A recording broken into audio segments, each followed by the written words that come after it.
नवी मुंबई आणि परिसरामध्ये अनेक दिवसांपासून स्कूटी आणि रिक्षा चोरणाऱ्या सराईत दोन गुन्हेगारांना नवी मुंबई पोलिसांच्या पथकानं अटक केली। या दोन संशयित चोरट्यांकडून रिक्षा आणि स्कूटी असा एकूण 20,45,000चा मुद्देमाल हस्तगत केलाय। तर धक्कादायक बाब म्हणजे या दोन्ही संशयित गुन्हेगारांवर वेगवेगळ्या पोलीस ठाण्यांमध्ये तब्बल 17 गुन्ह्यांची नोंद असल्याचं निष्पन्न झालंय।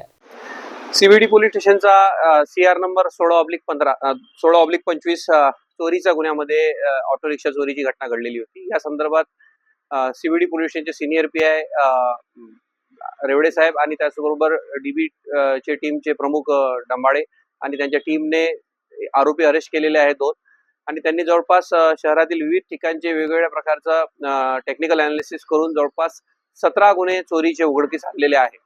या 17 गुन्ह्यांमध्ये जवळपास 13 गुन्हे हे मुंबई पोलीस आयुक्तालयातील आहे आणि उर्वरित गुन्हे हे मुंबई पोलीस आयुक्तालयातील आहे। या दोन्ही आरोपींच्या पैकी एका आरोपीच्या विरुद्ध 324चा अनडिटेक्टेड गुन्हा सुद्धा आहे खारघर पोलीस स्टेशनचा, तो सुद्धा आम्ही डिटेक्ट केलेला आहे।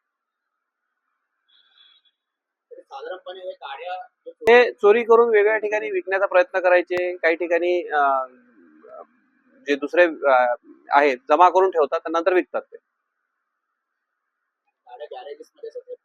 PC चालू आहे त्यांची, 6 दिवसानंतर ते तपासामध्ये माहित पडेल।